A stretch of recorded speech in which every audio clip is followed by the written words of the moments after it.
What is up, folks? Welcome to the latest episode of the Harold McBasketball Show. I'm your gracious host, as always, Harold McBasketball, along with my co-host, I Know Ball Paul. Paul, how are you doing today? I'm doing great because we're not a one-hit wonder.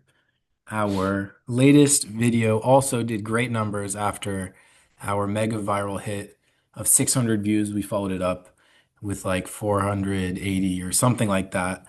Um, the like ratio was great. The clickbait, I don't want to call it clickbait, but I had to switch the titles a few times and then I kind of landed on Denny Abdia. I know he has a passionate fan base, as I saw in the comments, and it worked, man. I think I drew in some people, and so we're hoping for a three-peat with this one. Absolutely. I think it worked out beautifully. We got those comment interactions that we were dying for. So it was very fun seeing what the fans were thinking about our lists. So yeah, that was really fun. Keep them coming. I think today will be another slightly controversial video as we're going to go through Paul's personal list of his top 50 players going into this upcoming season. We'll see how it is. It's kind of his own creation. Yeah. I'll let you kind of intro how you did the actual list, but Paul's going to go through it. I'm going to react. I've got my own mini list off to the side, but Paul definitely deep dived on this a lot more than I did. Yeah, this should really get us some hate, I think. I mean, I Yep. see TikToks all the time of people's top 10, top 20 players, and the comments that nobody will ever agree. There's always a lot of hate and vitriol in the comments. So I fully expect that, but I think that might come with people coming in and seeing what our takes are, and maybe that'll have us get another viral hit. So, but yeah, like Harry said, maybe do I share my screen now? Should I just Yep. Yep. And this is also gonna be our first time attempting screen sharing on a podcast. So this could be an absolute disaster. this could We be will see, but I have faith. all right. I think I'm doing it right. Yeah, we're looking at the doc, the Google Doc with your list. All right, a little spoiler, just nobody look at the list yet. All right, Yeah, now we're looking actually, at I kind of numbers. switched it up anyway. But I guess I'll just real quick get into kind of how I made this list, and it kind of just starts with me looking at every player's per 30. I'm a big per 30 guy. Fuck per 36. Fuck per 48. I like per 30. To me, it makes sense. Um, I think the per 75 possessions is actually like the true meta. You have to look per possession. I kind of learned that after I made this whole thing. So anyway, we're doing per minute. I kind of like it more. It's more visually appealing, but the stat nerds might say that the per 75 possession or per 100 or per possession is the true GOAT. But as you can see here, I'll sort it descending. But yeah, I kind of basically give a fantasy score, similar to our league, but I adjust it a bit, um, where, you get a certain amount of points per point, per assist, per rebound, blah, blah, blah. Offensive rebounds is something I added, something I'd like to add to our fantasy league, but won't get into that. Um, but you can see it here. 3-point made, you get a little bonus, block, steals, and turnovers. Okay. It's not perfect, but I think it does give you a pretty nice score. So as you can see, Jokic has the greatest score, maybe a bit of a spoiler, blah, blah, blah. Okay. And I did this for basically 57 players.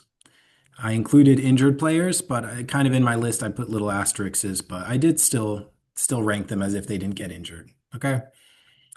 And then we have I this think Dan's got guy, it. and I weighed in things like usage, I weighed in their effective field goal percentage, their 3-point percentage, their free throw percentage, and did kind of a weighted average if anyone cares.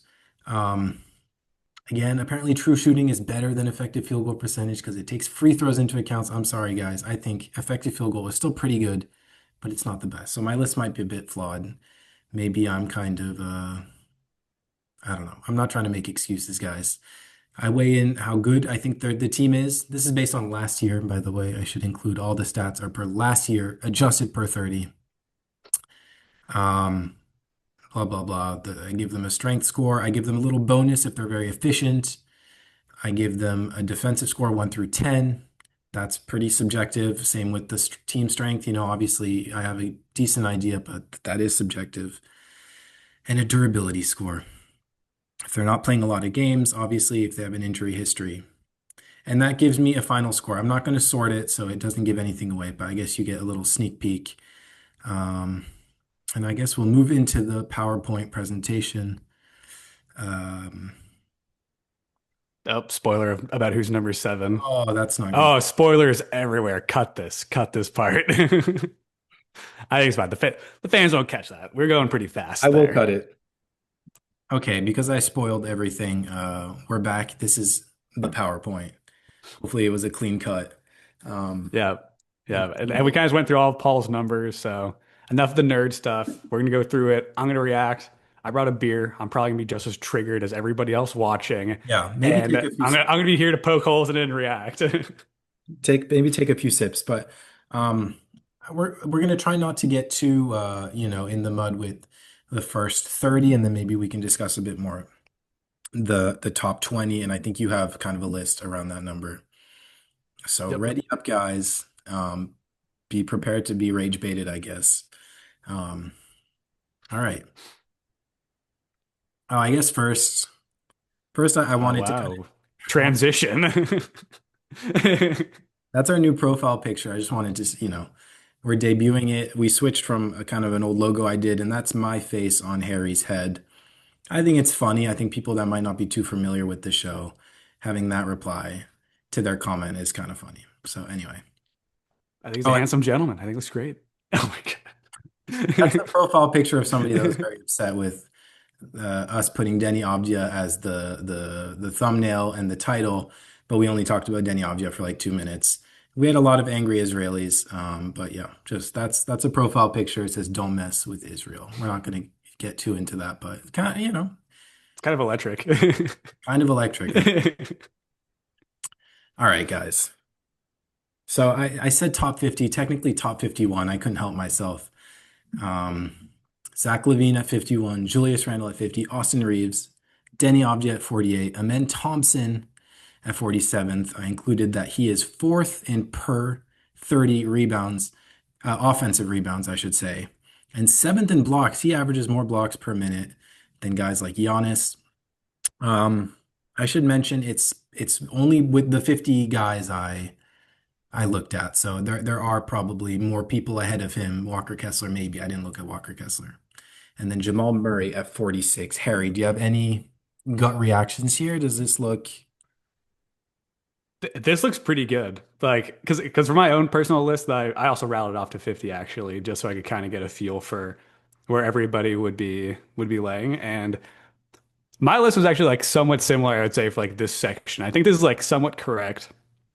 let's go. I think my initial take is like Julius Randle might just be like a little bit low, and like we've been hating on Randle for like a long time. He was actually pretty impressive last year and was really nice in the playoffs. So I have like Randle a little bit higher. I have him a bit closer to 40. But other than that, I think these other guys here are like right around 50, like barely top 50. Easily have that argument for these guys. Okay, so far so good. I think maybe some people, I mean, the previous commenters on last video might say Denny Avdia is way too low. I think the consensus might be that he's a bit too high. This is kind of projecting into next season. I think he's going to have a big season that's going to definitely justify this. Um, So yeah, I kind of should have made that clear that this is kind of at the end of next season or maybe halfway through this season. It's not, based on last season's stats, but we're projecting here. Yeah, and I think my note with Avdia there too is that like in my list I was like I didn't have him top 50 kind of as a snub, but I agree like projecting forward, like yeah, you could put him top 50. It's like based off last year alone, like not quite, but projecting forward, there's definitely an argument to be made that he could get there next season. Um, yeah, I mean, not to harp on anything. I think Amen Thompson, maybe some people would have him a lot higher. Um, that's fine. I kind of talked about how I kind of struggle to see him becoming like a two-way superstar, but I do think he's, already a top 50 player, and I just kind of wonder how high he can get on the list. And I guess another note is I was very surprised that Zach LaVine shot nearly 45% from three. Extremely efficient. Yeah, just surprising. Maybe he deserves to be higher. And I looked at both of his Kings and Bulls stats together. So Yeah, Levine's one of those interesting ones where his stats do look good, but there is like a little bit of a stink around him and like all the ex-Bulls players from like the last couple of years, which I think is why people just naturally gravitate towards being like kind of on this list where it's like, yeah, like not quite top 50. If you're able to do this again and like stay healthy, maybe the Kings are like a little bit better next year. Like that probably gets them to that top 50 range again. But yeah, the stink of the Bulls and like years and years and years of big time injuries, I think does leave a lot of people thinking, was it fluky? And also, Kings and Bulls are just like two of like Yeah. they just don't get covered at all in the media. So I think for the most part, like most people just don't know this. They just don't know he had a good season. They don't even know he played a lot of games. So I think he's a good call out here. I think he's worthy. And he's also a cool guy to watch. Like it's a shame that he is not covered, very much because he's an electric scorer. Yeah, that was a big surprise for me. I did not realize he was so efficient. Obviously, he's kind of touted as an empty calories guy, but I agree. The stink, who knows? He could maybe move up. Should we move on? Yeah, yeah, let's keep it moving. All right, keeping it moving. Jalen Johnson at 45, Hero, Derek White, Pascal, Bam Adebayo, Kyrie Irving coming off the injury. Maybe that's a bit high. Um, but he's a fantastic player and he should be back, I think, in a few months. So anything stink here? Anything look I out of think place? I think like the big things for me was that like I had Jalen Johnson and Bam higher. I just love Jalen Johnson. I think he's a total stud. It's a little bit of a projection on my part. He was definitely hurt last year, but Yeah. he is one of those guys where it's like he's just like the prototypical power forward. Everybody would want him on their team. And he also might be a guy where it's like when you look at like per 30, it might do him a disservice. Because like Mm, what's awesome about Jalen Johnson prior to him getting hurt is like the dude would just play every game and he would play 38 minutes a game. And there's actually like pretty insane value in having a guy that plays almost every single minute, every single night. So that's also something I love about him, just like the consistency that he brings to the team. So I had him a little bit higher because of that. And then same with Siakam. I'm like, Siakam's just good now. I'm like, he was so good for the Pacers last year. Incredible playoff run, super clutch, great intangibles. The guy does it all. Pacers are just awesome last year, and he was a huge part of that. So I was like, yeah, Siakam goes higher. I think I had Siakam around like 25-ish. And I think he's deserving of that. I think he's like a no doubt all-star player for like the next couple of years as the Pacers are good. He's not really like a fringe guy in my book anymore. that I think is fair on both counts, and I don't disagree with either. Both of them were guys that, like you said, their per 30 counting stats were not as impressive as you might think. I think both of them were under 20 points per 30. Um, but yeah, it's kind of hard to discredit Pascal Siakam after that playoff run. Um, but Yeah, if you want to talk like I can say if you want to talk like projecting forward to like Siakam's probably about to have an insane season with Halliburton out. So it's like odds are like by the end of the season, like he's gonna get like his stats padded a lot. That'll make it like pretty easy to argue that he's higher than this. But I think it's still a fine spot though. He's also players like I hate to say he's also someone who's like a little bit boring. So kind of is what it is. He lacks some of the flash that we see with some guys higher on the list. yeah, okay. So I like both of those notes. I think Pascal, I would be more willing to move. Jalen Johnson, I think also with how stacked the Hawks are coming into next year, he might not have as good of a season as we could hope. But those are good notes. I'm not, you don't seem too disgusted or bothered yet, so I'm excited. Nope. Yeah. Yeah. Yeah. For sure. I'm definitely not like reaching for my beer like yet. So I think that's a very good sign as far as the list goes. All right, this is where it might get a bit dicey. We got Darius Garland, Desmond Bane. Both of those guys were tricky, and I feel like they could have maybe gone lower, as in they might be a bit too high. Zubox, I love. That might be some bias. LaMelo also super tricky to So tricky. place. LaMelo is legitimately one of the hardest people to rank. I mean, Just the his ultimate empty stats, calorie guy. And like it's so tough to figure out if it's legit or not. It's like it feels like it is legit, but like God, he's just always hurt. His team always sucks. his stats are incredible. He leads Insane. all the players in usage at nearly 36%. And yeah, man, I forget exactly, but he's definitely top 10 in scoring, assists, decent 3-point percentage. Like, yeah, but he falls to 36, I guess, I mean, he's just not a very serious person or player, I think, and Yeah. everyone sees it. So, and then Cooper Flag at 35. I mean, that I wanted to put him so much higher, honestly. I am pretty confident that he's going to come in swinging and that he's as talented as any prospect. He's still so young, and it's hard to put him over the Jimmy Butlers, the Devin Bookers. So I was a bit conservative, but yeah, all that to say, like, this is kind of my conservative spot. I was tempted to put him a few spots higher, but I think he's that good at the very least at 18 years old.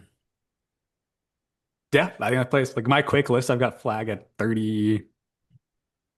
Where do I have? Oh, I've gone to 28. Oh my God. And Oh, granted, that's like a pretty quick list. Like, there are probably some guys I'd put higher, but I don't know. I'm like, this guy's going to walk into the league and probably average 20 points, 5 rebounds, 5 assists.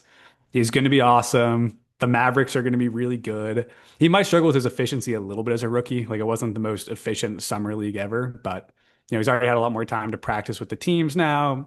Might be some nerves in a small sample size in summer league. I think odds are like he's just gonna like rock, and they're like guys who are like I was gonna rank higher, and I was like, I don't know. I'm like, who do I want on my team next year? Do I want Flag or like Gobert? And I'm like, I don't know. I'm like, I kind of want Flag, like whatever. So yeah. I think you could definitely argue like Flag is one of those guys who's also like really tough to rank because you want to be conservative and be like he's a rookie. We don't know what to expect. You could probably put him closer to 50 if you wanted to. If you're bullish, you could put him closer to 20. I think this is kind of like that nice middle point.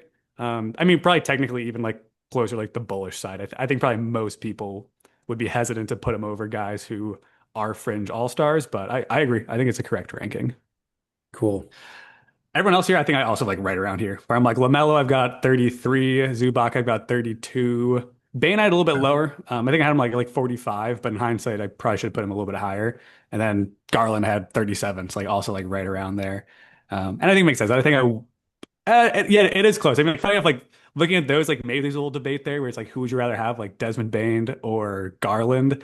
I've always been a big time Garland truther. I think I'd rather have Garland for the size and the shooting. Desmond Uh, Bane is also a little bit boring. So like maybe there's like a little bit of bias there that your numbers see through. what do you mean the But size? Garland's like sneaky, like pretty tall. And I know Bane's not short, but like he looks short on TV. And like that matters to me. I feel He like must have the shortest arms of all time. I feel like Garland's got to be 6'3", and then Desmond Bane's got to be like 6'5". But I anyway, thought Garland was taller. either way, he's a target on defense. Oh yeah, he's pretty small. Yeah, you're right. What's Desmond Bane's wingspan though? No, no, no. Fair He's a enough. Fair enough. Yeah, T-Rex. he's not the best defender ever. Bane is definitely a better defender than Garland, but I like Garland's offense. He's just such a good shooter. Um, Zubac's man leading the way with offensive rebounding. There were three players that are by far the best per minute offensive rebounders. Can you tell me who they are? Who the next two are maybe after Zubac? Per minute offensive rebounders. Yeah, again, and I'm not. These are like top 50 players. I think Walker Kessler might Yeah. have led the league or whatever, but Yeah, that makes sense. For top 50 guys, let's see. I would say God, that's really tricky. I don't even know if I could guess there. It would have to be like I mean like Gobert is like an easy guess where it's like maybe Gobert is on there. I didn't even consider Um Gobert. on for your top 50 or Yeah, I might have. damn. Yeah, Gobert has to be somewhere. I mean, I know he's like, I forgot moving about like a little Gobert. past his prime, maybe not like exciting at all, but he's still just like a walking elite defense. I have Gobert right around this range. Um, Guys, I Offensive forgot. rebounders. I I forgot don't know. I don't know. Gobert. Tell me. It might be something sneaky. It might be like a shooting guard or something. It's not that sneaky. Okay. Okay. What you got? What you got? It's Sengun and Sabonis. That makes sense. Oh yeah, Sabonis like for sure. For sure. No doubt.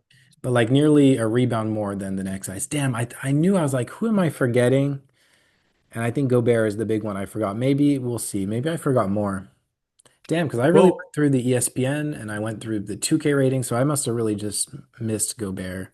Because yeah. yeah, I think Gobert is like an honorable mention for this slide. I think Gobert would slot around somewhere around like I'd put him somewhere in the somewhere in here, 30s, I I would think. say. I'd put him, Okay, yep. That works too. I did have Zubac higher than Gobert on my list as well. I had them yeah. close to each other, but I did have Zubac higher. I might have Gobert at 40 or maybe, yeah, maybe right at, maybe behind Zubac. I would take Zubac over him. Yeah. Anyway, damn. I wonder also if Naz Reid was someone I was sleeping on.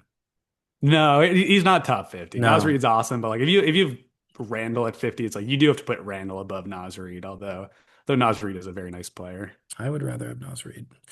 Well, Um, Randall was but better last year. yeah, probably. Okay, moving on. All right, we got Chet, Kristaps, Lowry, Markkanen, Jimmy Butler, who leads in per minute steals, Tyrese Maxey, and then we got some oldies, Kawhi, James Harden, and Sabonis. It's triggering me that the numbers are 34 through 27 and the header is 33 through 28. What's Ah, going on here? Come on. you're right. 34. It's because I did some last minute changes. Sorry, guys. Quick live edit. I do like that this is like a big slide though, like more than five guys on it. Yeah, Um, let's see. I think initial reactions, there's a lot to unpack here. And I'm like, this is definitely where like things switch up between like my list and your list as to okay. like the dudes we have here. I think Why? Why do you want to? How do I can't find my just mouse. just press allow. Yeah, yeah, find that mouse. But I would say I can't find my mouse. kind of my big call outs here are, oh, there we go. We got it. Sweet. There are a couple guys on here that like I just didn't have on my list, and I'm like, I debated Wow. them, and I was like, I just don't know if they go on here. I think I, So, and there, it's three in a row. It's KP, Markin, and Butler. All of them. I was like, fuck you guys. You guys don't get to be on my list. And it was yeah, a little bit of I'm like KP, I'm like, sorry, like I gotta see it. Like the injury stuff is real now. And if I was gonna put and like three Hawks felt like a lot. I think KP is like right around that 50 mark for me. And if he was gonna play a lot of games, like I think this is where he would be. But realistically, I'm like KP will probably play 40 games this year. And I think that just puts him outside the top 50 for me. Markkanen, I feel like hasn't tried in like 2 seasons. I, Like when I watch the Jazz and like I'm like, what is happening here? I'm like, I know this guy can score like 22, 23 points per game in this Jazz team, and the guy just does not care about basketball when he's on the court. And I get it, the Jazz suck right now, but yeah, he has not played meaningful basketball in a minute. I blame the Jazz more than I do Markkanen. I think they're Me not setting too, him up at all. 1000%, 1000%. But it's one of those things where I'm like, I gotta see you try before I put you in the top 50. Sorry. Fair enough. I mean, I was watching Eurobasket. You see, he's rocking that Finland jersey.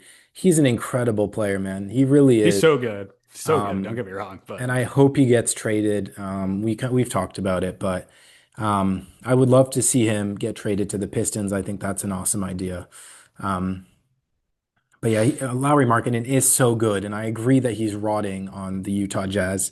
But totally. on a good team or just any better team, I do like this placement. Jimmy Butler, I feel like, come on, Harry, it's we don't like I the think Jimmy guy. Butler's in this. I think it's kind of like a Gobert thing. Butler, I don't have like an actual case to not have on here. I Yeah. think I kind of just glossed over him. I don't think I would have him this high. I'm a little bit like,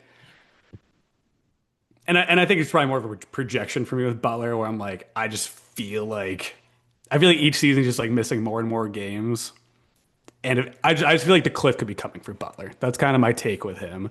So I don't know where I put him on my list. I'd probably put him somewhere around 40-ish, so like not that much lower. Like I'd still have him on my list, I think, but yeah, I don't know. I'm not super bullish about this Golden State Warrior team. It's seriously the unction. This team is so old.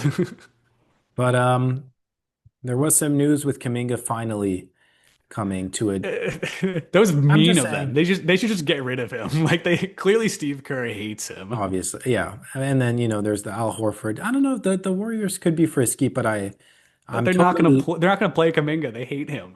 They literally just signed him to that so they could not lose him in free agency. Well, I feel like they kind of have to play him if they want to trade him, but that's we can talk about that another time. I think their championship Fair. window is more than closed. I think come playoffs, they do not have, you know, a young and healthy enough team to compete. So well, I think we're definitely agreeing on that. But I think maybe we ranked them, especially you, a bit harshly in our last video. But alas, they were pretty good post Jimmy trade. Sabonis was also pretty tough. Um, Sabonis is tough. Sabonis is also somebody who feels like hasn't played meaningful basketball in a little while. That's Not as right. long as Markkinen, but yeah. But I think it's a good place for Sabonis. I think I had him around there as well. His stats are Um, incredible. they're just insane. And like people forget like the Beam team was like really awesome for a while. Like the Beam team was super exciting when they had Fox and Hallie. It's like this is very much a team where front office malpractice has essentially left Sabonis rotting on this Bulls team. He's essentially just Nikola Vucevic now, which is a shame because he's a very good player. But that does make him a little more forgettable. And like there's naturally like a little bit of like winning bias with players. So if you're Sabonis, where it's like you don't always get the defense from him, the team's pretty bad right now. That naturally does hurt his ranking a little bit, but he is phenomenal and his stats are absurd. Like his rebounding it's got to be like the best in the league. It's just ridiculous and great passer, great post scorer. He's awesome. He's actually really fun to watch. I forget if he's higher than Zoo. I think he might be for rebounds. Um, yeah, I guess not too much more to say. Kristaps also watched in Eurobasket. He dominated for the Latvians, but I hear you with the injury concerns. Um, and a weird end to last season where I don't know what happened, but he wasn't playing for the Celtics at the end there, and it didn't seem to be a physical injury or hindrance, more mental or sick or I don't know. Anyway, Yeah, yeah. I think other than that, this is good. Like Kawhi and James, I think it's fair there. You know, they're older. Kawhi's got his injury problems. I think that's I think it's good. Chet, I'm like maybe Chet could be higher. I think I'd Chet like maybe like a tiny bit higher, but like not by much. It's like Chet's really good, but he's like the third guy on the Thunder. So, naturally yeah, that's just cuts down his possessions and, the number of shots he can take. But I would be awesome willing. defender and like, phenomenal guy to have on a team. I'd put him I over Maxey. I'd get him up to like 30 at least. I was gonna say between Maxey and Butler, but Chet has also had some injury history. You know, he's young. We kind of assume that that's just a fluke, but man, he didn't play many games his first 2 years, and he was injured his first technical year. So Yeah. Yeah. Hoping there's a fluke. So he like broke a hip at one point. I was like, okay, like did that was he? an absurd injury. Yeah, he like fell weird on his hip during a game and broke his hip. Okay, So like hopefully that's a fluke. But like you're right, like just like the way he's built, like those kind of guys are more likely to get hurt. All right, yeah, let's keep moving. What you got here? I got Scotty Barnes. I got Franz Wagner, who just won, as you can see in that picture down below. Eurobasket. He was pretty good. He wasn't Dennis Schroeder, but Um, fans pointing out he still has a bit of a hitch in his jumper. He doesn't shoot very efficiently, but I'm a big Franz Wagner guy. Devin Booker at 24th. Ozempic Zion. I believe in skinny Zion. The picture doesn't lie, man. He looks good. He I, does, no doubt. I got Kevin Durant at 22. I included his rebounding per 30. Horrible rebounder, man. Not too surprising, but I think per inch, maybe the worst rebounder in the league. And then Trey Young at 21, also a pretty tough um, guy to place. I I wanted him to crack my top 20. I think once I get to the next person, I think I might have wanted to switch them, but I didn't. Anyway, any reactions here? Yeah, this is a good reaction one. First off, Ozempic Zion, hilarious. He does look very thin. Probably is on Ozempic, right? He kind of has to be. Yeah. Um, I mean, like initially, I'm like, this is like beer sip time. This is like, how about we see him play 10 games? Then like, let's figure out where he's ranked. Because legitimately, it just feels like he hasn't played basketball in years. And I'm like, I don't know if I had him top 50. I think I barely had him top 50 as like yeah, like of course when he's healthy, he's one of the most talented guys in the league, but he just never is. And I'm like, I just can't put him this high. That's kind of it for my Zion take. We'll see if he is healthy. This is probably where he'll end up, but I don't know. Even skinny Zion, it feels a little premature to assume he's healthy. Yeah. No, I get What are your it. thoughts? What are your thoughts on that? What are your thoughts on Zion? Clearly, you're bullish on Zion going into this season. Yeah, it's funny because we talked Pelicans. I told you about Trey Murphy's injury. Turns out I think he's gonna be available to start this season. Zion comes out looking like this. I mean, just one-upping Luka Doncic. Um, I don't know. I'm not bullish on the Pelicans. I still think they're like a bottom 3, 4 team in the West, but I don't know, man. I think that it's big to see he's lost this weight, even if it is pharmaceutically but I don't know. I can't help it. Zion is such a mega talent.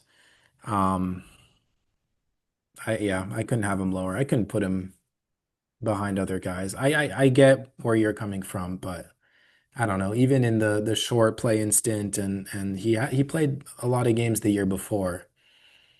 I don't Zion know. is just one of the most talented guys when he plays. When he plays though, that's like the I contingency. I don't know. know. Put Siakam above him. Come on. Siakam's so consistent, so good. They're just in the finals. Hey, I Get Zion mean, out of here. Give me Book over him too, like for sure. okay.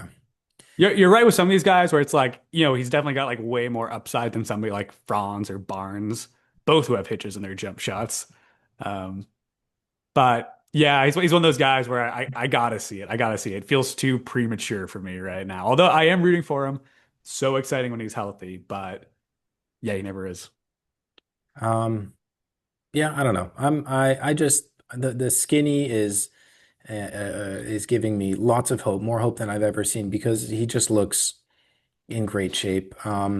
He does look good, and like the Pelicans will immediately be box office if he's good. It's a shame that as much as the Pelicans in New Orleans can be, but it's a shame that like DeJounte Murray like is coming off like a torn Achilles because like what sucks is like that kind of like dampers the excitement around the Pelicans because even if like Zion's awesome and somehow like Poole works with them and Trey Murphy's awesome, it's like damn, they're still like losing just like there's still just 30 million in salary gone to DeJounte Murray who's hurt this year. But it's kind of a side tangent. Also somebody who's not on the list, but a good player. Continuing here, I had KD higher. My take with KD, I was like, of like the old guys, I think I've got KD number one. Like I think I would put KD over Steph and LeBron right now. That's my No, take. I'm like, he's big, he still shoots it well. I think the Rockets are gonna be awesome. LeBron, still really good. that's But I terrible. don't know. I think I'd just rather have KD, and I think I'd rather have him over Steph as well. That's my take. I I I don't know. I feel like KD is kind of just that Phoenix thing was a disaster. I think he'll be reinvigorated heading into Houston. I get that like his shooting splits are ridiculous. Still puts up pretty good scoring. The scoring isn't as great as you would think, but the percentages are incredible. I don't know. I feel like he's just kind of there shooting his shots and not doing a lot else. And I know he's tall, so he's a decent defender. I don't know. I feel like it's not there. I feel like he has slowed down a lot. Interesting. This is just a Kevin Durant is washed Kind of. angle from you. Yeah, I'm not there. I don't think he's washed. I think he's still good. I think the Suns just sucked, and I think that's okay.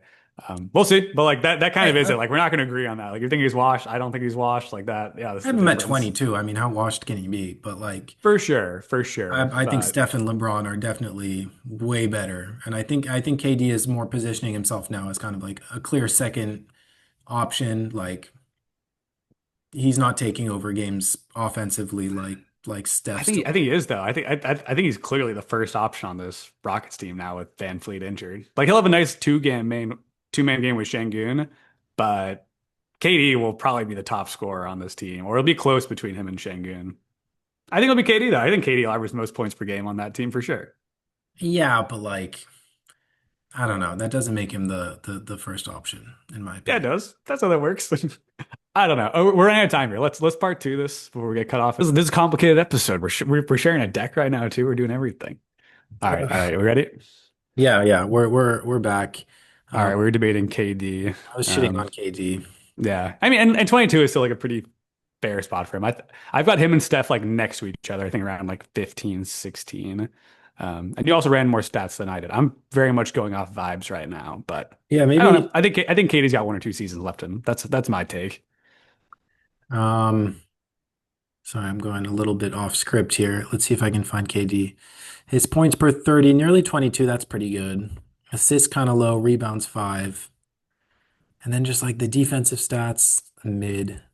Yeah, he's older now. It's like the defense isn't gonna be what it used to be, but also like I think his defensive stuff will naturally just like look better statistically playing with the Rockets Yeah. because he's essentially going from like Booker and Beal being his help back there and like they had Nurkic for a while playing center, just like absolute disaster as far as defense went with the Suns. So like, sometimes those are like team stats to an extent.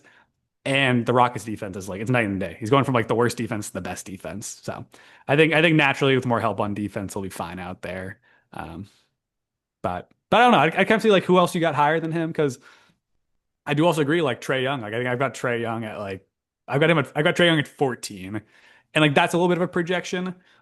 But it's one of those things where I'm like, I don't know, man. I'm like, this guy averages like 30 points per game, 11 assists, just like absolutely phenomenal electric shooter, scorer, passer. And the Hawks are gonna be really good this year. So it's like, I almost feel like mid 20s is kind of like his floor. And then if the Hawks are like the number one seed, it's like naturally he's gonna end up close to that like 15 spot, maybe higher. Like he could like enter the Halliburton Brunson tier this season. We'll see. But naturally, you're bullish on the Hawks. You're bullish on the Hawks too. Move them up, man. Come on. I know, and it was tough. But I guess like I don't know. I think it's that they're a great team. Obviously you saw I had Kristaps pretty high, depending on if he plays. Jalen Johnson also top 50. So that's three top 50 guys. And then I think Okongwu is probably not too far off, who knows, but maybe in the 60s, 70s. And we've discussed it at length, but it's a great team. And then, a top 20 player, I don't think he has to be top 15 for them to be the best For team in the sure. East. For But sure. Yeah. I think you're spot on. I think, with a great season ahead, I think we could have him closer to the 15 spot. Yeah, and like sneakily, like it's not a very big jump from like 15 to 20. It's like it's different slides, so it feels like a big jump, but like it's really not like a huge It's gap, especially it especially as is we kind of like move into this range because we're kind of like entering the like pretty much like 20 and up is just like you're an all-star every single year, no questions asked, essentially. So like pretty much from I would say if Booker's not there, I'd say everyone, or sorry, if Zion's not there, I'd say everyone from like Booker down is essentially like that tier. And I think there's a lot of wiggle room between like that spot to like up to like 12 probably. yeah. I guess two more little notes is that Devin Booker is not as efficient of a shooter as I thought. He's high volume, but like I don't know. He like his best seasons, I think he's shooting like almost 37 and he's got plenty of 35, 34. I get it. High volume, tough shots, but kind of Eyeball thought he test was a guy way too. more efficient shooter. Super clean looking jump shot. Yeah, fair take. But like just phenomenal player though. Like I'm not saying anything Yeah, bad yeah, about yeah. Booker, but yeah, I think you're right. And Scotty Barnes can't shoot again. I think he had a big uptick. Barnes is a hard one. I think I sneakily had Barnes like way lower. He is a tough one. But Yeah, I had Barnes at like 40. And like that's probably too low because he does feel like someone who will be an all-star most seasons, but it's tough with the Raptors. It's like I don't catch a ton of Raptors games. They're interesting, but they're pretty bad. Barnes is pretty unorthodox. Feels like he's a little overpaid. So important season for Barnes. This is kind of the season where it's like, all right, like, are you overrated? Are you not overrated? What's up here? for sure. But yeah, after I think getting his 3-point shooting to like almost 35% his sophomore year, he's I think back down closer to 28, 29. So Yeah. not very encouraging. Moving along, top 20. Yeah, let's do it. Let's see what you got. All right. This next guy is someone that I was really switching Trey Young with. Oh yeah, I guess I'm reminding you that it's all per Important 30. reminder. Critical. It is kind of critical because I do kind of put their stats on the screen a lot more. Okay, so at Okay. number 20, we have Jaylen Brown. Um, yeah, Jaylen Brown was tough. His stats don't stand out. I get that he was on a stacked Celtics team. Um, but the sub 20 points per 30, the assists, the rebounding, all not great. And then the efficiency, pretty gross. I mean, last year shooting 32%, 32.5% from three, shooting less threes than he had in the past 5 seasons. Again, there was, they had to share the rock a lot, but I just like really was not impressed by his stats when I was kind of putting them on paper. I know how good of a defender he is, and obviously this year he's going to have full reign of the team, so it'll be interesting. But I think it is kind of a make or break season as far as is he a top 20 player or is he, more on the latter half of like, 30. Um, So yeah, I don't know. Thoughts? I also have him exactly at 20. I think this is the first player we've had in the exact same spot.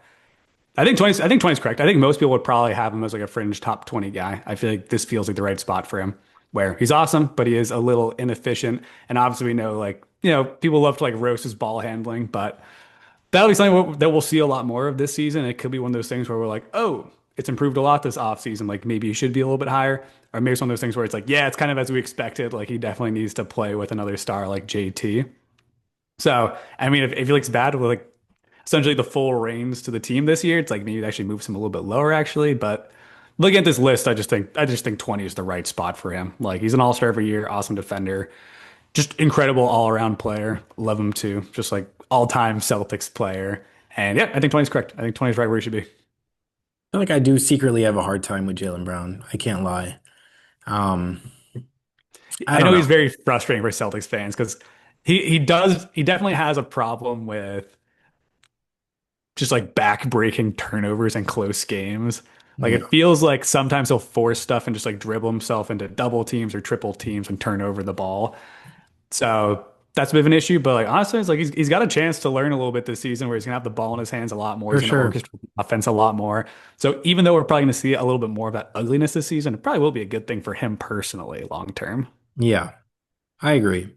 I guess I just wouldn't be so surprised if he doesn't have the insane season that maybe Celtics fans are hoping for, and that I'm certainly hoping for. Um, if he's not if he's averaging closer to 25 or something, and I think the where the Celtics land in the East is going to be a big indicator of how good he is. That's kind of where I'll leave it. If he can carry them top six, then I think he's for sure top 20. But I might rethink this placement if they end up in the play-in or lower. All I right. think it's fair. It's like we know he's gonna put up good stats this season. It's like the question is like, are they gonna be like empty calories or like is he gonna surprise us and are the Celtics gonna be pretty good actually? I think if the Celtics are really good, all of a sudden he's going up. Yeah. But if the Celtics are like as expected, like seventh or eighth seed, it's like this is probably his spot. So we'll see. It'll be an interesting season for Jalen, but I like this spot. Number 19, J-Dub. I don't know if this is controversial, but I think Jalen Williams is awesome. I mean, the stats look great, and he's on a fantastically deep team. Kind of taking a shot there, Jalen Brown. He kind of does everything better than Jalen Brown in terms of stats. You can say I test this, I test that, but and I guess I'm saying this because when I soft launched this in the group chat, I think there were some reactions where J-Dub people didn't feel like he should be better than Jalen Brown, but I think he is pretty definitively better than Jalen Brown. I had him one spot lower. I had J Dub at 21, so I had him right behind Jalen Brown. And Jalen Williams is awesome, and I think you totally go either way, especially look at it statistically. For me, it is like a little bit of an eye test where I'm like, I don't know. I'm like Jalen Brown, awesome athlete. I think he's also been doing it a little bit longer, which matters. So Yeah. like with Jalen Williams, it's like he's kind of feasting off of this just like absolutely loaded and spectacular Thunder squad. And I think there's such a massive benefit to playing off of SGA, who's just like this like incredible point forward. Like J Dub gets like so many awesome looks off of him. Not to say that J Dub's not creating his own shot. He's also like amazing at finding his own shot. But I just feel like he benefits a little bit more from the system. Whereas like Jalen Brown, I feel like, and like maybe some of this is just like the way the Celtics are made, but just feel like Jalen Brown works harder for some of his shots, which is maybe a bad thing actually. But I don't know. I do Jalen Brown a spot higher, but could be persuaded if we see more at J Dub for the next like season or two. Yeah, I think you're definitely spot on that the feels like Jalen's making a lot of tougher shots. I think if you want to sum it up in a sentence, J-Dub, we see him get a lot of easier looks, and maybe that's just the way he makes it happen for himself, but it's true that Jalen Brown comes off as making a lot more difficult shots. Yeah, that's also a good call that just like J Dub's defense is like incredible. Both are awesome defenders, so it's tough to say it's like J Dub's like way better than Jalen Brown, but like the steals are real. Like he's always been insane at getting steals. And yeah, he's definitely a better three-point shooter. Um, Maybe a better passer. I mean, the stats say he is, but Anyway, Yeah, yeah. I think he is also a better passer. moving along, Jaren Jackson Jr. at 18. Someone that the stats kind of surprised me, especially with the scoring. He's kind of a weird one where he never plays 30 minutes in a season. He's always averaging 28, which might be a little bit to his benefit. Um, but I don't know. I kind of was like, yeah, if you can average over 22 points per 30 and be one of the best defenders in the league, I think we saw, him carry the Grizzlies to, really high seedings in the past. And that, kind of the team has really struggled to stay healthy. And there's all the Ja Morant bullshit. But um, I think it makes sense that he's a top 20 player to me. I don't know if this is controversial, but for me, this does feel right and it feels good. This is a fun spot. I really like Jaren Jackson Jr. I do think this will be a controversial placement.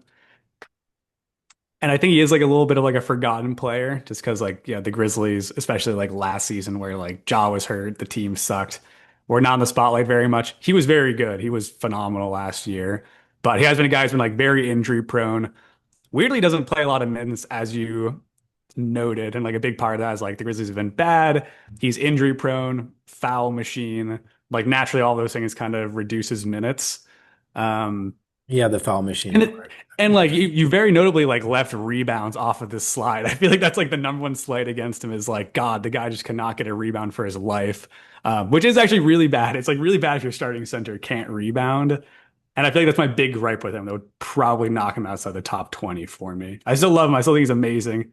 What he brings to the floor with his shot blocking and his shooting. And he can kind of just run the offense. Like he's so talented, but like, dude, get a rebound. I just don't understand how he's so bad at rebounding. It is interesting, and the Grizzlies kind of, I think, have pivoted to kind of move him more at the four. And yeah, Yeah, I so they think got he Edie. is he is a forward kind of stuck in a center's body.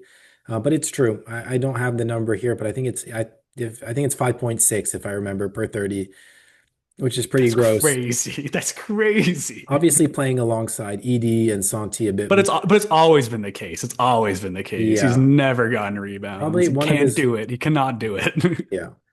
One of his lowest seasons, though, I think for sure, but I don't think it's ever been more than 7 per 30. So, um, and yeah, with Team USA, that was brutal.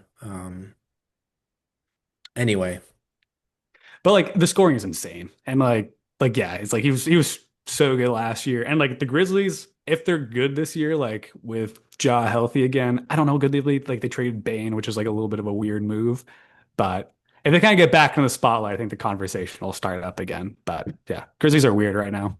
speak of the devil, John Morant, Oof, I had oof. 17. Play basketball before you're in the top 20, please. I hear you. Yeah, I think maybe a theme of my list is that I'm not taking too much or as much as I should into account their availability. John Morant, I think is healthy coming into this year. He's had some injury issues, he's had suspension issues. As you can see in the pictures, what the suspension issues were related to. Um, Great pictures, phenomenal. Excellent choices. but yeah, my kind of I get it, but I think there's no reason he shouldn't play a lot of games this year. I don't think he's super injury prone. Um, and his numbers are ridiculous. That's kind of how I feel. And we've seen the Grizzlies be a great team. I don't know if they have the pieces right now to be a top team in the West, but between him and JJJ, I think those were definitely um, what pushed the Grizzlies in the past to be like the 2 seed. Bane was an awesome complimentary piece. I love Desmond Bane, but um, I do think JJJ and John Morant at their best are both top 20 players, and that's why the Grizzlies can still be a fantastic team in this league. And you look at the numbers, nearly 23 per 30. The assists are also top five. Uh, Definitely a turnover machine. The 3-point shooting isn't great, but Mr. John Morant is still electric. So Yeah, I had Ja and Jaren both outside my top 20. Funny enough, I also had them back to back where it was like Ja one spot in front of Jaren. And like now I'm eyeballing it and I'm like, should it be that way? Like, is there an argument that like Jaren Jackson Jr. should be higher and like maybe by like a couple spots? Because he does just play more now. He's the defender. He's just electric. Ja just like I don't. And the Grizzlies are confusing too with the Bane trade. I can't quite figure out what they're trying to do with that. It's like maybe it was a money move, but like maybe they're just kind of looking at this Grizzlies team and they're like, we don't know if like Ja, Bane, JJJ gets us where we want to go. So I don't even know how the Grizzlies feel about Ja right now. I assume they still like him, but like I'm not totally sure.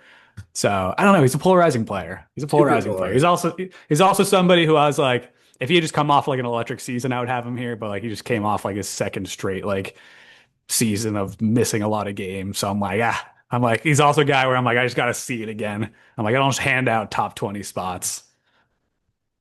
I hear you. Yeah. And But you can totally have him here as a projection. Like if he plays 70 games this season, like, yep, he'll be here. I'm too optimistic. You saw it with Zion, you see it with John Morant, Kristaps. But that's my disposition. I'm an optimistic person. So John Morant, he has the talent for it. Doesn't have any, I think, underlying injury problems. So it's just kind of whether he'll stay out of trouble off the court and not have like a fluke shoulder injury like he had. Um, Fair. Karl Anthony Towns. You see the asterisk for Embiid. I would have put Embiid 16th if I felt he was going to play. Embiid's a weird one. I don't want to get too in the weeds, but like, because he might play this season. It's not like a Halliburton or Tatum situation, but it's just like, I think he is kind of a shell of the player he was moving forward if he does play. Um, but even playing last year, he put up some pretty impressive stats considering he was in like a massive knee brace and probably in an insane amount of pain. But anyway, Embiid doesn't count. We'll talk Karl Anthony Towns. Um, not too much to say. We know what Karl Anthony Towns is. The rebounding was super impressive last year. The 3-point shooting, it's kind of defense is always the question there, but I think just as elite as he is offensively, um, warrants the 16 spot. Yeah, Cat's awesome. I had Cat really high, easily top 20. He was so good for the Knicks last year. Um, it's still so funny, like looking back, like the dialogue of that trade when people are like, "Wow, huge for the Timberwolves to get off that Cat contract," and we're like, "What?" Like Cat is obviously still just like one of the most talented offensive players in the league. Paid off big time for the Knicks. They were super good, just like such an ideal fit with that team. Just like gifted scorer, insane, like high volume scoring center. So I like him here. I think you could argue he'd be a little bit higher. Like he's been awesome. And like Embiid, I think even if Embiid was playing this season, I'd be like, ah, I wouldn't even be trusting him anyway to play. So yeah, yeah, bummer. Yeah. But yeah, I think this is a good spot for Cat. Um, yeah, don't go back and watch our trade reaction video to for Cat and Randall. I mean, Harry had the right take for the record. I did underrate Randall. Randall worked out fine for the Wolves, but like You still had the lost you that. had Cat the is still right obviously take. way I better. was Yeah. doing the devil advocate thing. It's ugly. Anyway, Evan Mobley at 15. Um, Kind of a tough one to place, but he is, I think, the best defender in the NBA. He's improved his 3-point shooting. Um, I just love his game. 18.2 points, pretty good. It's not just it's not that he can only play defense. The offense has slowly come along. Um, he's on a stacked team. I think that on a lot of other teams, he would really be a decent second scoring option, and he'd be the best defensive player on any team. So I'm comfortable with him at 15. Yeah, I think so. Yeah, we were long on Mobley and Jaren Jackson Jr. We were like preaching them to be depoys before they're actually given a shake at it. So glad that both of them have gotten those awards. They're both incredible defenders. And yeah, I like Mobley a lot. I think I had him like a little bit lower. Like I think I had like J-Dub and Jalen Brown over him, but Okay. Mobley's like certainly in that like still ascending tier. And like the Cavs are amazing every year. Their defense is amazing every year. Um, he's kind of just a does it all Swiss Army knife power forward center type. So I'm cool with him here. Like it feels like a tiny bit of a projection, but I think it's totally fair, especially how good the Cavs are. Um, Still young. He's obviously the 2021 class, so that makes him, I think, 24. I think he just turned 24. So a Yeah. couple Yeah, more years. yeah, and he's also like the third option on this offense that has like Donovan Mitchell and Darius Garland, who are both super high volume shot takers. So it's Yeah. like although like the numbers like the 18 like points per 30, maybe not like the most spectacular on the list, but it's like you got to keep in mind like that's like really good for being the third option on this team, doing so very efficiently and being one of the best defenders in the league. And the rebounds too, with Jared He Allen. does them. He So, actually does them, which is huge. yeah. Love that. But just to say that he could be averaging way more rebounds, maybe some more blocks, all the stats if he wasn't on such a stacked roster. Number 14 is Stephen Curry. I think our faces are hiding. The article headline, it's just a little gag, okay? The whole opposing the affordable housing thing is funny. I don't. Uh, Dock him a couple of spots for that. I assume you might have had Steph Curry a bit lower. Actually, didn't. I had him at 16, so I have him like right around here. Okay. Not much to say here. He's an aging superstar, but he is still a superstar. The availability is tough. I mean, these guys, I feel like the consensus is that he should be higher. That's kind of how I feel a lot of NBA fans. I don't know. I feel like they still do latch on to LeBron, Steph, KD. Understandably, they're generational players, but um, the NBA season is grueling. The playoffs are grueling. The NBA needs to shorten both, in my opinion, but that's a side tangent. He's still just a ridiculous shooter. He makes four threes a game, shooting 40%. That's ridiculous.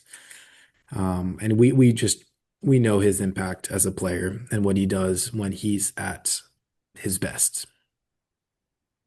Yeah, yeah, he's still the best shooter in the league, but he is aging, so like naturally that's like we just expect him to play less games, maybe be like a little less efficient towards like the end of the season. So it's like naturally these older guys like it does dock them a couple of spots. Like they're no longer competing to be in like the top five player in the league conversation right now. They're on a bit of a different path right now where their seasons are all about like sustaining what they have left, trying to be healthy for the playoffs still. And like naturally with that, some of their averages are going to come down because they think about Steph as like he used to average 30 points per game. And I think last season he probably averaged like, I don't know the number, but it's probably like 24, something like that. So it's like, it is one of the things where he's like naturally on the decline slightly. So I think 14 is still like a really great spot to be when you're, at this age. Speaking of old men, we have LeBron There James. he is. I think a lot of people would have him at the seven, eighth, ninth spot, maybe even higher. I mean, a lot of people are in love with this man, rightfully so. I was shocked that he's still, or that he's such an efficient shooter. That kind of went over my head. I know on not a super high volume, I think maybe less than two makes per 30. Um, but yeah, I mean the numbers in my little Excel sheet had him, I think, ninth.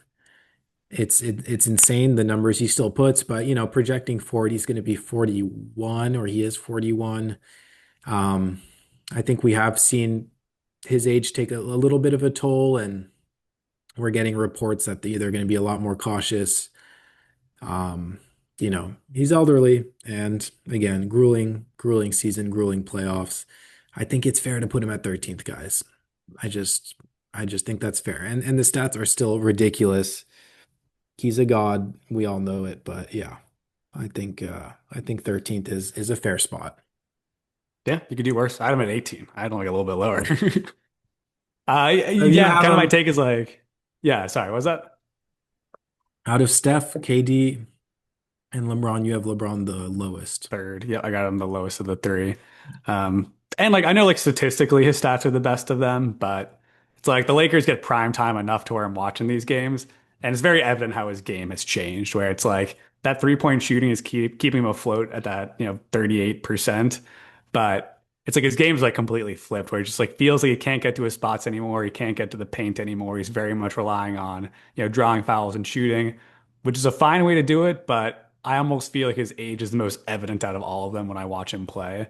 So maybe my ranking is also like a little bit of a projection where I'm like I do just like I see it when I watch him play. I'm like this is old LeBron. He's just old now, and that's fine. 18 is I still feel like it's really good, but like looking at my list, I'm like yeah, it's like the guys I have above him are like it's like Steph, KD, Trey Young, Towns, Cade. Booker, like those guys. And I think that's okay. I think it's okay. And yeah, he's got 4 years on Steph and KD, so um, it does make sense that his age is showing the most. It's unprecedented what he's doing. And I agree. You see it reflected in his game. But he's still a productive player, and I think the Lakers have a good team to kind of take some of the weight off of his shoulders. And Luka has taken some weight off of his shoulders. Skinny Luka will be later on this list, but I think LeBron is going to be a nice complementary piece, and the Lakers will have a nice season. So 13th, All right, who's next? Paolo. Paolo is 12th. Paolo, the counting stats are pretty good. The EFG there is messed up. What the fuck? Okay. Well, who cares? The 3-point shooting is not great. He's kind of like a little bit like Tatum, where he takes just these jumpers that make you question why he's not taking another shot. He loves these like little pull-ups, really close to the rim, and I think it just destroys his efficiency. But he's a great player. Um, I don't know. I run out of things to say. Paolo? Yeah, yeah, yeah. Paul is awesome. I don't like a little bit lower purely just based off efficiency. Like he feels like, and I'm almost just like upset with him. Where I feel like Banchero should be a top 10 guy, and I'm like, yeah, like this guy should totally be averaging like 28 points per game, 9 rebounds, 6 assists. I'm like, that should be his line. He should be one of these, Jason Tatum guys. He just like does everything. And he almost does, but like, yeah, it's just like he's just such a shot chucker. And it's so annoying. Yeah. But I think that's all he needs to fix. I'm like, if his shot selection gets better, and like sneakily, like the Magic were like pretty like not good last year for like expectations. Like they definitely like feel like a team with the talent they have that like should be like at the top of the Eastern Conference. Like they should at least be like, I think we probably have them ranked at like what like 3 or 4 seeds. Going into the season. So it's like, yes, like I think Banchero should be here, but yeah, he needs to be more efficient. Honestly, like the Magic just need to be better. He doesn't really have an excuse for the Magic not to be good this year. Yeah. I mean, if he's ranked 12th and, I have Desmond Bain near the 50 mark and I forget, Franz must have been 30 something. Like, yeah, then Yeah. that's why I think I had them ranked third. And I hope, but I agree. And we talked about Banchero being like a superstar. You were extremely high on him coming out of the draft, rightfully so. But yeah, he leaves a little bit to be desired for sure. He's just short of what it feels like he could be because he's a Yeah. shot I mean, chucker. yeah, but like luckily, like it should be an easy fix. It should be one of the things where it's like it'll be so easy for Banchero to get back to our good graces if he just, works on his selection a little bit. Moving along, Alperen Sengun. And I will say right at the top, there is lots of bias. There is recency bias. There is just he's my favorite player bias. I love Alperen Sengun. The stats might not justify this positioning, but I'm hoping the Turks out there will be in our comment section. Um, I love Alperen Sengun. I watched him dominate for Turkey in Eurobasket. He is a year younger than his peers in the 2021 class. So even though I have Cade ranked higher, spoiler, that doesn't mean that I don't think Sengun will be the better player. When it's said and done, he is the best player on the Rockets, not KD. He needs to improve the efficiency. Um, the 3-point shooting, bro, come on.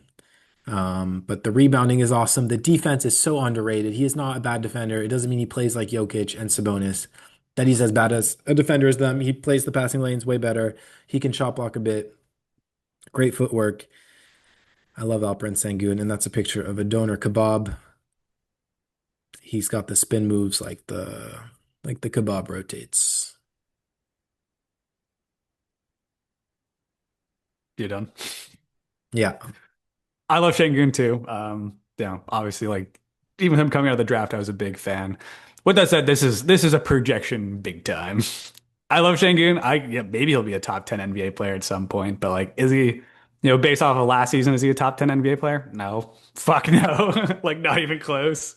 Um, But I've always been like super bullish on his talent, as have you. So it's not to say that he couldn't get here. And this is certainly a year where it could happen. The Rockets are going to be really good. He's going to get the ball a lot more, even more now without Van Fleet. So it's like Van Fleet gone, Jalen Green gone, two ball handlers gone. He's a center who can handle the ball really nicely and work out of the post. So like he'll share touches obviously with Amen Thompson and KD, but he should get a ton of touches this year. I expect his stats to go up even with the addition of KD.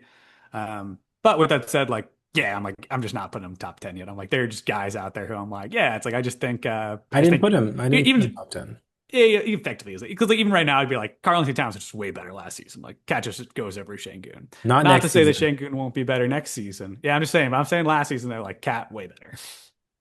Um, yeah, the Fred VanVleet stuff, that sucks. Zach Lowe, though, keeps saying like they had like a 5% chance to win the championship. Now it's effectively zero. I Yeah, think there's I some truth disagree to with that. that. I'm like, I don't know. Is there? I love Van Fleet too. I'm like, he's really good. Well, I was gonna say, I'm yeah, I don't I'm think it's Shepard's so good. Shepard's gonna step in and just be awesome. Like it's fine. yeah, I was getting to that, yeah. That you know, Okay. Fred VanVleet's a great piece, but let's not overreact. I don't think the championship odds shift so much. The Rockets going into the year were also just the deepest team in the league too. It's like their bench was stacked. It's like they have so many options for guys who could replace Van Fleet. He was going to be like the fourth option on their team probably. Like it sucks. Don't get me wrong. Like it's a big loss, but it doesn't take them out of the championship conversation. I would still rank them, second or third in the West. So it's fine. And Şengün's awesome. Like I can't reiterate enough. Like I love this guy. I hate that it always sounds like I'm hating when we bring him up because it's certainly not the case. I love him. I'm all over Şengün. Um, but you just love to like, really push the envelope, Paul, like a little early. I love him so much. I've always loved unorthodox players, and he's just the embodiment of of being unorthodox. I love he does the little one-legged fadeaways like I used to do. Runs like a T-Rex. Runs like a T-Rex like I used to do. I think he's just my long lost brother or something. Um, anyway, I think maybe we send one last link for the top 10. Let's do it. Let's do it. Let's do it. All right, I was glazing Sengun where we left off. We love Yeah, him. I fully acknowledge this is my full bias. Okay, the other ones I tried to be objective. I'm not saying the rest were perfect. This is full bias, and just I just want it so bad for him to take a big step, and I think he will. I think he will. At 10th, Jalen Brunson. The stats don't love him, but the eye test loves him. I just God. He is Yeah, just the eye yeah. test god. Um, So clutch too. and very efficient. But I was surprised he didn't average more points or assists per 30. The 22 and 6 is still pretty good. Shooting 38% is ridiculous, especially with some of the shots he takes.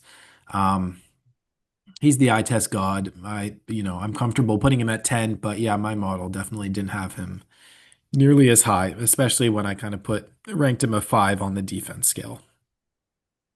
Yeah, yeah, that's fair. I had him a little bit higher just because like because my stuff is purely going off eye test over here. So like naturally the eye test god is like a tiny bit higher. I think I had him at like 7. That's kind of like the big thing. It's like the dude just plays so much better when he has to. Like when the playoffs come around, I'd love to know what these stats are like for the playoffs. Maybe they're Yeah. similar, but it feels like they would be higher. It's like he just plays so spectacularly on the biggest stages. He's so clutch. It felt like in that like Celtic series that we could just never stop him in the fourth quarter. He's just like so tough to guard, so good at drawing fouls, so good at orchestrating an offense. And I think that makes him such a special player and for sure top 10. So very worthy. Kind of crazy that like we're talking top 10 and like this like second round pick by the Mavericks is in it playing for the Knicks. Like that's and I love the picture of him draft day in that suit. Absolutely iconic. Yeah. Best draft day fit of all time. Bro looks like he's about to go interview for McKinsey. But yeah, no, he's awesome. Like he's so good. So And he was I like the spot. maybe a senior coming out of Villanova or a junior. Yep, he was. He was player of the year. He was a senior, so he's an older player, and like naturally, the classic older player falls in the draft, even though they're the best player in college basketball that season. Yeah, I think we kind of disagree on that front. I think he's a very rare case of the senior.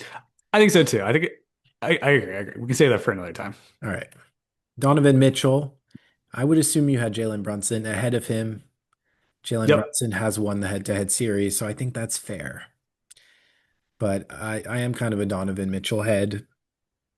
I think he's an underrated passer. He's a ridiculous scorer. The efficiency is impressive.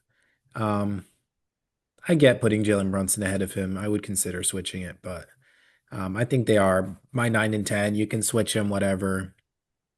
Love Donovan Mitchell. I think he's maybe the most underrated player of the last few years. And the playoff success hasn't been great, so I think that's maybe a bit warranted, but Donovan Mitchell, he's incredible. He's dropped like 70 plus points, so Yep. Super interesting player. He's awesome. Does it all. Cavs are an incredible team. And it'd be interesting like see these stats for the season prior because he took like a big step back scoring this season to get the other players on the Cavs involved more. So like his stats almost like lie a little bit with how talented he is as a scorer. Um, and I think that's just something that, makes him an excellent player and teammate, being willing to do that. So it's an absolutely stacked team that he has to share the ball with, and he still puts up great stats. The team's amazing. It feels like the playoffs always end in like not only a heartbreak, but just like utter disappointment. Like they usually just like lose in a series and it's not even close. But he is a phenomenal player though, and it feels like it's not his fault. It's like I don't know what it is. It's some kind of like witch curse that like Donovan Mitchell's team is always under in the playoffs, but he's still awesome and just like a do it all kind of guard. well, it might be their year, the Cavs, and I could see it. I could see The East them. is wide open. The East is wide open for them for sure. Yeah, No excuses if they can't do it this year. no, for sure. And They have like at least get to the Eastern Conference Finals. That's like bare minimum, and like feels like they should at least. It feels like they should be close to, if not in the finals. Looking at this Eastern Conference, yeah, no, and they won like what, 65 games, maybe more. yeah, they were easily the first seed last year. Yeah. Anyway, I'm quietly rooting for the Cavs. I think their roster isn't, we always say the word redundancy with the two bigs and the two guards, but it is an incredibly deep and talented roster. And I do love Donovan Mitchell. So ninth is my man, Donovan Mitchell. Eighth is Anthony Edwards.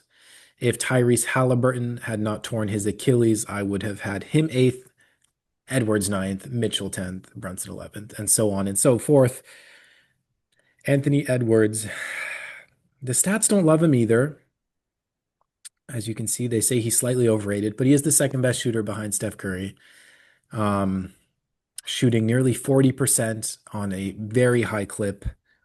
The assists, I think there's talk that he's improved his passing. I think the stats say that it's not that improved. I think that's something that he really, I think we've seen him make the right reads out of a double team. He's swinging, whatever, but and I know the assists aren't the end all be all, but I think maybe he hasn't improved his passing as much as we'd like. Um, and yeah, ninth in per minute scoring is pretty good, but I did expect it to be a bit better. I do think he's the eighth best player, so maybe saying he's overrated is not fair, but I think, we need to hold off on saying he's like a top five player. He's closer to 10 than five. Yeah, and the counter argument is going to be he's a dog or a Yeah. playoff slayer. Like, um, yeah, Edwards I have at six, and he's probably someone who I view a little bit as like a projection where it's like he's just like so good. It's like you just like watch him play, and he's just like an incredible athlete, really smooth with the ball in his hands, a really nice like mid range and turnaround and three pointer. Just like as you kind of mentioned, like he is just like an awesome shooter. Um, yeah, and I kind of watch him play, and I'm like, yeah, he just feels like somebody who's slowly approaching that top five tier. It's really hard to break into. And we're almost spoiled a little bit because the Timberwolves have had like a couple of really nice playoff runs where they have kind of like pushed past some really good teams. So we're really waiting on that final step. Like we're almost like waiting on this guy just like get to the finals and for us to be like, oh shit, like this guy should have been top five. Um, don't know when it'll be. The West is really hard, so it's like that's like what's tough about it. But um, I yeah, he's kind awesome. He's just like so talented. He's just such an elite talent. Yeah, I do sometimes think he may have plateaued or he's going to plateau kind of. I don't know. I just wonder if he has the drive, the work ethic. Um, he seems like I a bit of a wonder. rascal Yeah. off the court, Yeah, but I know he always like jokes about that stuff and like seems so chill. It's like I don't know. It's like because like you showed me that like 3-point shooting stat the other week, and I was like kind of surprised by it. Like I feel like if he can shoot at that level, and who knows, it's not like he's always shot that level. Like it definitely like it's like maybe last year's an outlier, but if he's like consistently shooting that way, like that just opens up his game so much, and I feel like it's gonna make him unstoppable. yeah, I mean that's true. That Uh, would be if 40% household though. If that goes back down to like 35%, then it's like, like okay, like maybe we over projected slightly. But and we I see don't know. that We'll see. We'll we see see. that all the time for sure, but um, yeah, we'll see. I mean, I doubt he'll have this be at 40% next year, but if it's 35 versus 37, that does make a difference. Yep, I agree. All right, who's next? Who's next? Cade Cunningham. Love Cade. Love Cade. And I think that, yeah, it was kind of a sobering moment putting him so high, but I think it's undeniable. The team success hasn't come quite yet. I think it's coming. Um, he's still 24 years old and again, kind of playing through. He had the injuries early on, and so it might feel a bit early to put him so high, but I think stat wise, eye test wise, he's just so composed. The plays he makes, the confidence which he plays with, there's no weaknesses in his game as he's improved his shooting. Um, yeah, third in assists per 30, a great scorer. Um, I'm so happy for Detroit and the Pistons.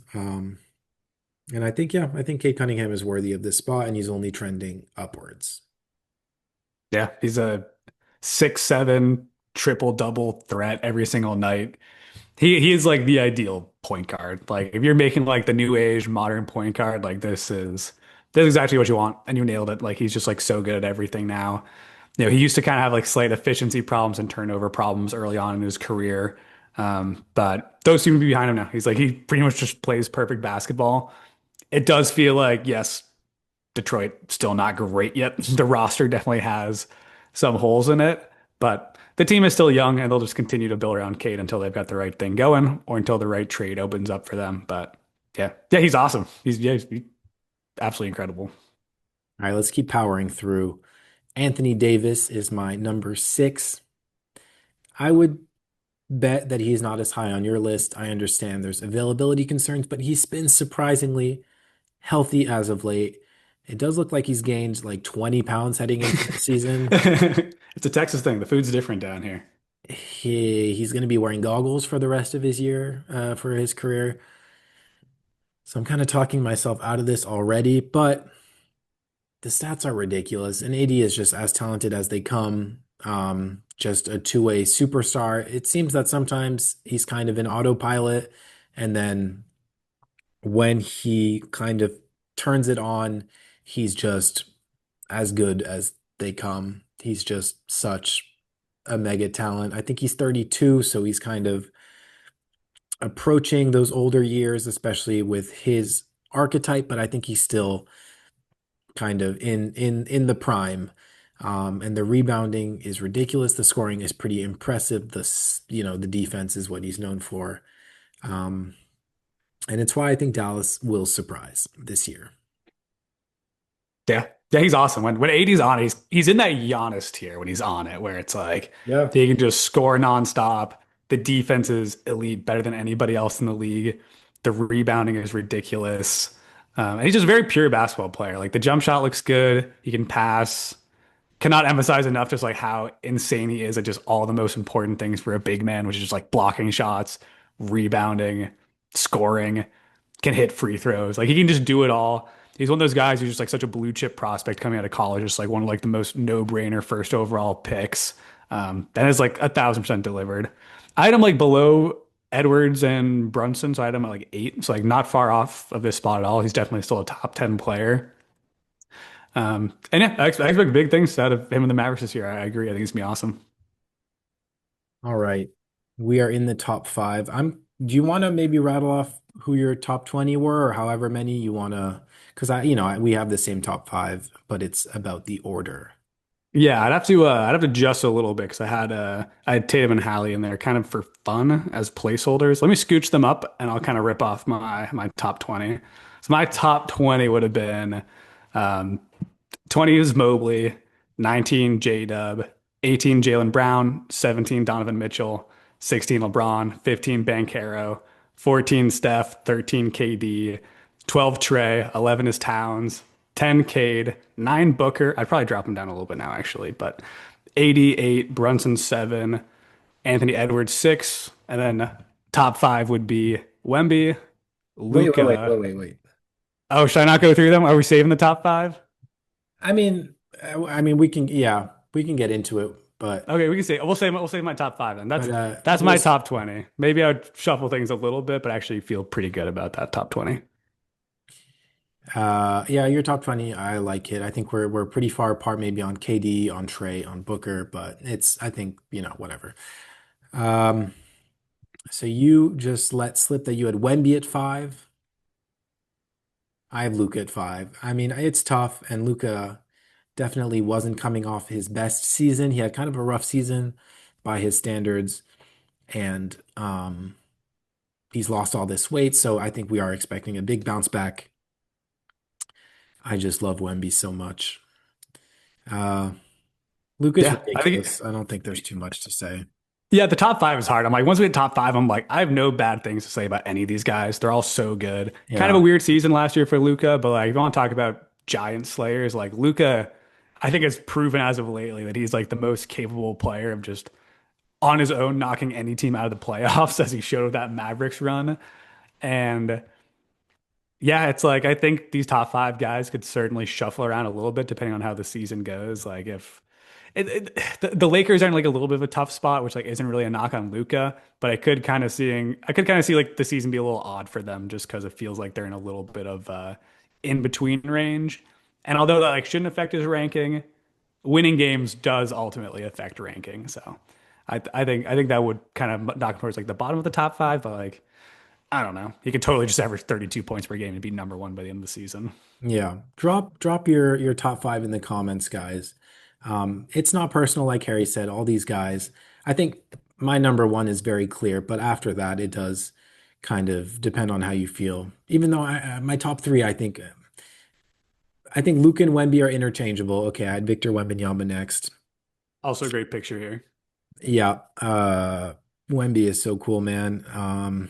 Obviously, getting a year older, we expect a big jump. Is he, Luca, him, totally interchangeable. I think, Luca is the better player right now. I admit it.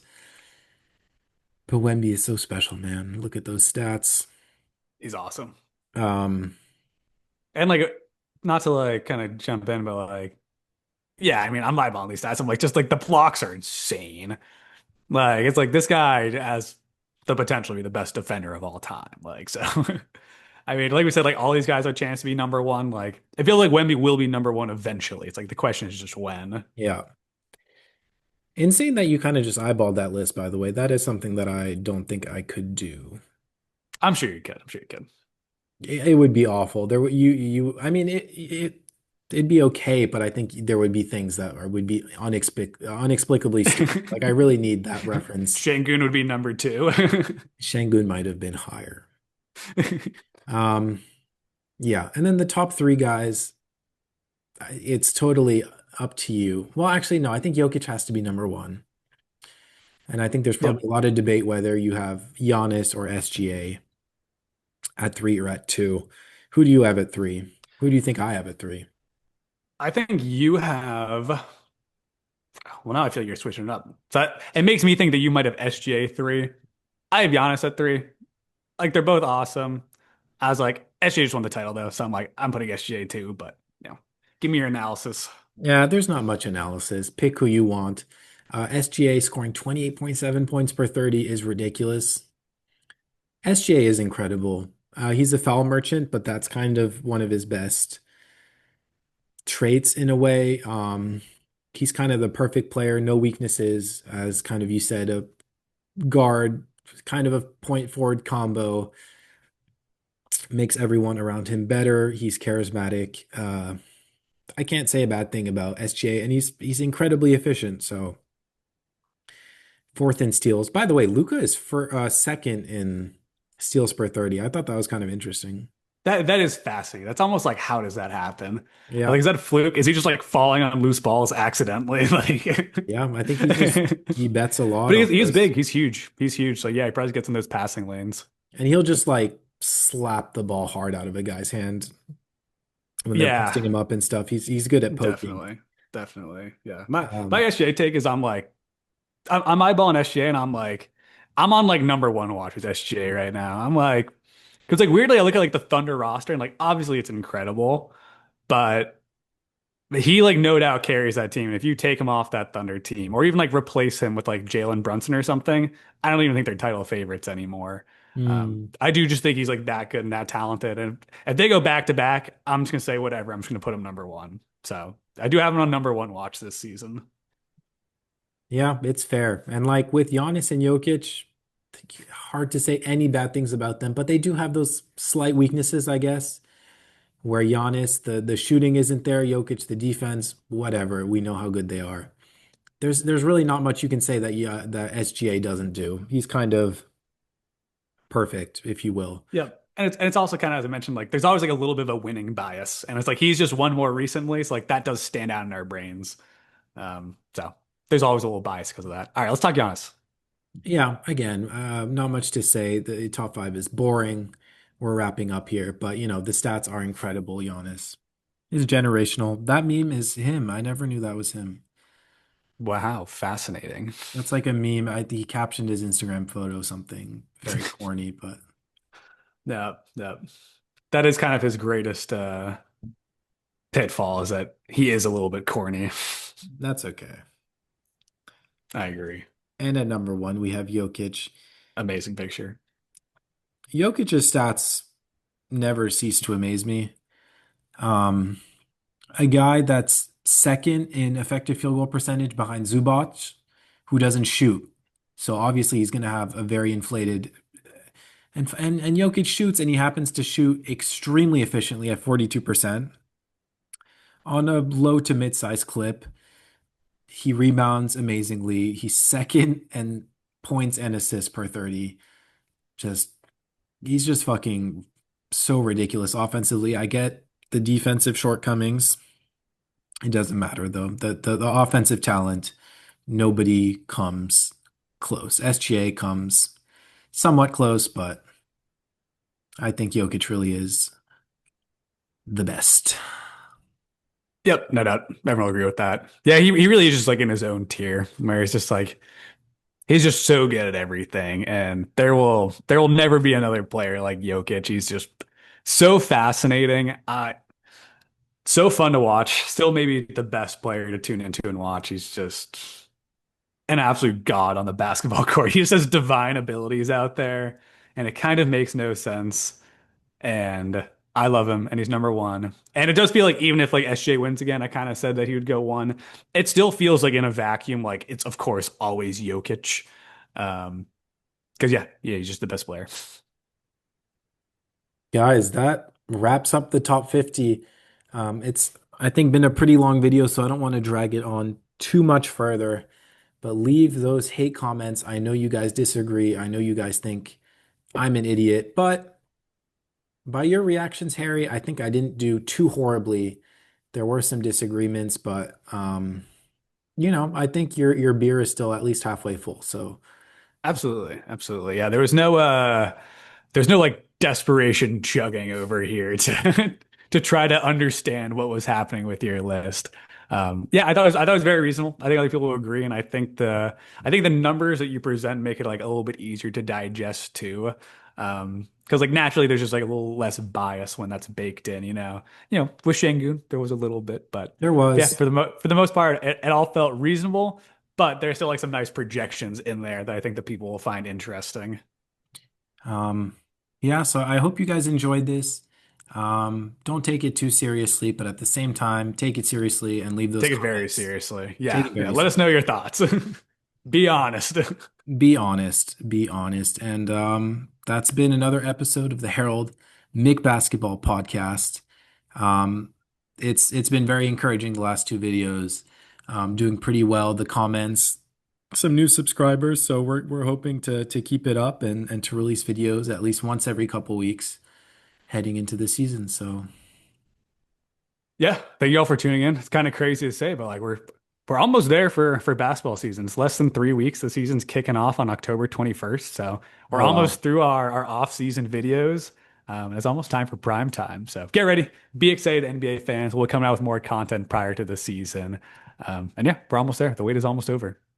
All right. Peace and love, guys. Until next time. Peace Bye. and love, y'all. All right. Good PowerPoint, my man. Yeah.